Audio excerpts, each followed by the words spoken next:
You're watching CBS 8 Mornings at 6.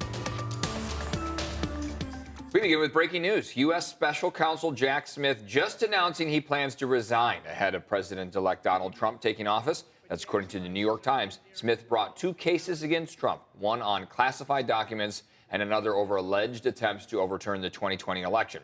Trump has denied those charges and said he would fire Smith within 2 seconds of assuming office.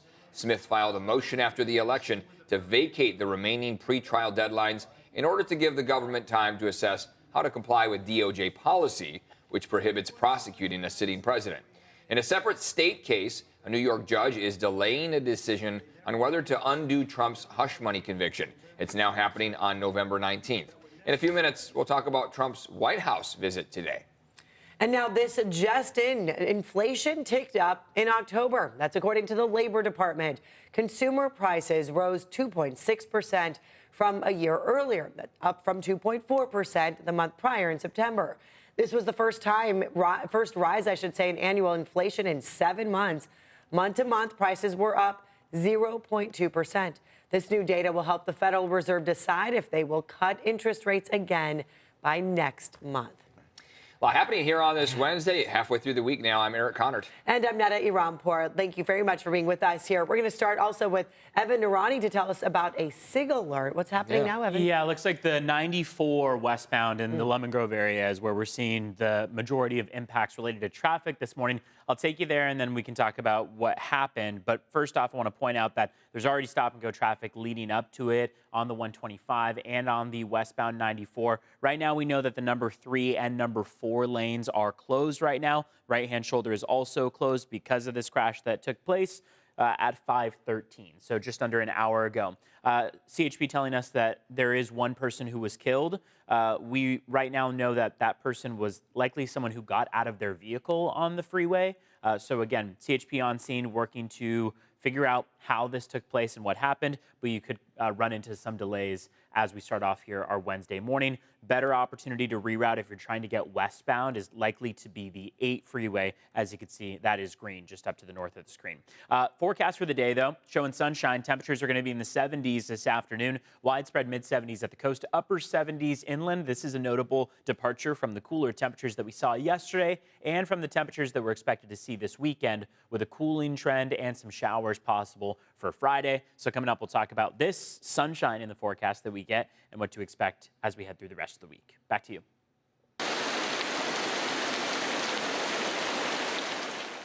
Nope, that's not rain. It's just a big mess this morning after some apartments were flooded in Allied Gardens. Now, water streaming into their units. CBS 8's Regina Yorita live at the scene with what people say happened overnight. Regina, I can imagine this was late. A lot of people were sleeping.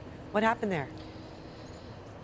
Yeah, good morning, Eric and Neda. Well, this morning, families are waking up, unfortunately, at a temporary shelter that the Red Cross might have provided last night, or others are waking up at a family member's house because their homes were flooded last night. Now, here in this area, just about 10 hours ago, this area was flooded. There was water rushing down. Right now, it's muddy, it's still wet, and residents tell us what they dealt with was a nightmare. Looked like the Rapids River. When I went like in Colorado, it kind of looked like that. Like it was serious, and it's coming in under there. And I moved all the cat stuff, and I don't want to leave, but it's just gonna, I figure it's gonna rot the carpet and the sides, and then it's gonna be some fun thing that they have to go through. But it's pretty scary. And so that is Lori Shear, who you just heard. She owns one of the units here. She says several residents were impacted by some sort of flooding and had to evacuate their homes. Other residents told us they started noticing water leaking from their ceiling. Once they noticed that happening and how badly it was getting, they decided to evacuate immediately with their family members. They have said that there's been several issues at this apartment complex. Recently, there was a gas leak and then a fire and now flooding. So back out here, we're still unsure what prompted this type of magnitude of water just rushing down through people's homes. That is something that we still need to confirm, and definitely how many residents were impacted last night. But we'll keep you guys updated. For now, I'll send things back to you guys. Oh, you just feel for all those people and what they dealt with, gone and through a lot. will have to deal with now. Thank you, Regina. In about 2 hours, President-elect Donald Trump will meet President Joe Biden at the White House. This comes as Trump has been quickly building his new administration. Trump says billionaire Elon Musk and entrepreneur Vivek Ramaswamy will co-chair a newly created Department of Government Efficiency that's designed to, quote, dismantle government bureaucracy and slash excess waste. Trump also nominated former Arkansas Governor Mike Huckabee, a strong defender of Israel and against a two-state solution with Palestinians, as U.S. ambassador to Israel. Former Texas Congressman John Ratcliffe, once Trump's director of national intelligence, picked as CIA director.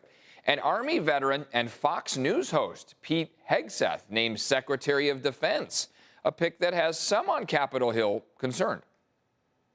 He does not seem to have much of a detailed background in DoD policy. The lack of experience is concerning.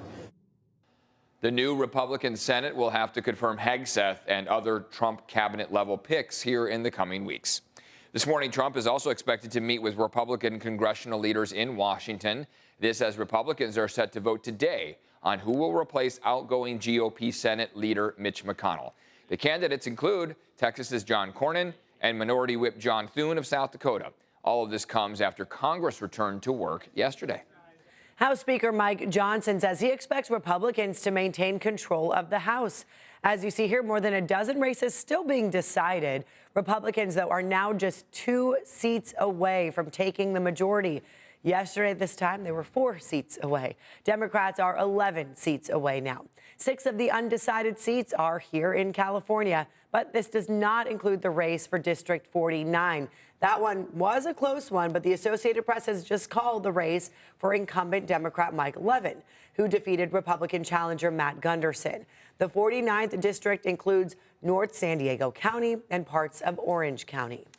The San Diego County Registrar of Voters will release more election results today. Right now, a handful of local cities are on track to pass sales tax increases. CBS 8's Chris Groh joining us live in Escondido now to give us a closer look at what this means for people there. Good morning, Chris. Good morning, and especially because the economy was such a large part and large focus of all voters across the country, really wanted to focus on here 2 or exactly 3 cities now that this could impact your wallet. We're talking about Escondido, San Marcos, and Lemon Grove, all approving of a 1-cent sales tax that is expected to start in April of next year. That is where the votes are projected to go. Take a look at your screen right here. This is some of, again, that information that we had here from this voting season. Escondido Measure I, 1-cent sales tax for 20 years that funds general public services. That looks like it is passing. Lemon Grove Measure T, that is going to fund general public services. That will last for about 10 years. Measure E, which was San Diego 1-cent sales tax, that actually went ahead and is looked to be failing. And then San Marcos Measure Q, that will be a 1-cent sales tax for 10 years, expected to generate about $20 million. In the ballot language says that it could go for city services, infrastructure maintenance, safety, and emergency response. That does appear to be passing. Now, something that was mentioned in some reporting by the Union Tribune is that those who are concerned about the Escondido auto industry to not be concerned, because this does not mean that folks who buy cars here in Escondido will now take their business elsewhere, because the way that California has sales tax language in their law is that when you purchase a vehicle or a boat, you actually are charged sales tax based on where your address is, where you live. It is when you buy groceries or other items at the store that you get taxed that sales tax where the store is. Eric and Netta. Chris Groh, thank you for that. Appreciate it. This morning, a middle school student under arrest accused of threatening a shooting at a Bonita Vista Middle School. Chula Vista police saying they got an anonymous tip on this yesterday. They say after reviewing messages posted online, officers arrested the student at their home before the school day began. Police say no firearms were found. Chula Vista has now declared a state of emergency to combat the South Bay sewage crisis. This now enables Chula Vista's top officials to work with local, federal, and Mexican authorities to try to improve conditions in the Tijuana River Valley. This includes lobbying for more federal funding to upgrade and repair the sewage treatment plant that's here in the U.S. State of emergency is intended as an additional call to the White House and all the federal representatives that must act to solve this crisis. That was the mayor of Chula Vista. Imperial Beach Mayor Paloma Aguirre says she plans to reach out to President-elect Trump, pointing out that the first $300 million in federal funding to upgrade the sewage treatment plant was allocated during the first Trump administration. It's an issue that's always worse when we get rain. And Evan Ronnie joining us here with a look at some rain that we could get later this week. Yeah, Friday seems to be the day that we have in the forecast that is most likely for rain. Today and tomorrow, a lot of sunshine expected. You can see the sun starting to come up, but we're still about 10 minutes shy of sunrise. It's 6:17 on the clock as sunrise, but right now 6:10.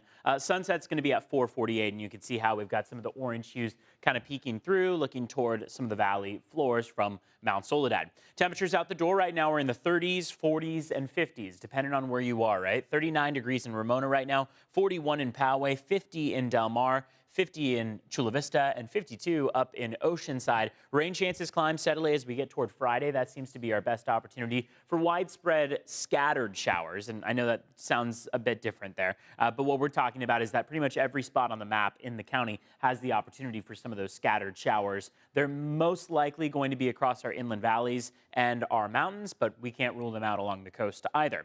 Looking at your temperatures for this afternoon, couple low 80s possible for Santee and El Cajon at 80 degrees, mainly in the 60s at the coast and then 70s in between. Let's take a look at traffic right now. We were checking in just a few minutes ago and talking about this crash that took place on the 94. So we'll take you back to that again. Sigler is in effect right now. 94 westbound, 2 lanes and the right-hand shoulder also blocked with that crash at Lemon Grove Avenue, causing stop-and-go traffic all the way across the 125 and the 94. So expect delays in this area. We know that one person was killed in this, so CHP is on scene and will likely remain on scene for quite a while. Those tend to take several hours at times, and that means that traffic could continue to build up over the next couple hours. Let's take a look at border wait times right now, where it is a 105-minute wait at the San Ysidro Port of Entry. Otay Mesa Port of Entry is about an hour, so a little bit faster. CBS8.com/traffic can help get you through that morning commute.